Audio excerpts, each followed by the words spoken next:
Tired of watching your offers get rejected on Redfin while others snag the deal? Well, today we're diving into Jerry Norton's proven strategies for crafting offers that actually get accepted, so you can finally win the house of your dreams. First, let's analyze the market. Head to Redfin and filter your search to only show sold properties in your target area. This gives you a realistic view of recent sales prices. Pay close attention to the price per square foot of comparable properties. This is a key indicator of the market value and what buyers are actually paying.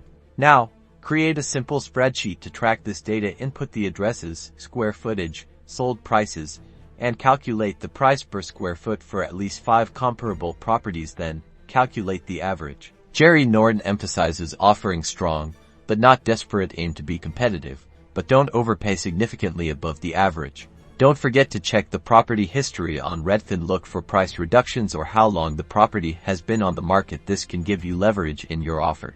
Consider strategic contingencies, like inspections, but be prepared to waive them if the market is highly competitive. Consult with your real estate agent to determine the best approach. By using these tips from Jerry Norton, you'll be well on your way to crafting compelling offers that get noticed and ultimately help you land your dream home on Redfin. Good luck.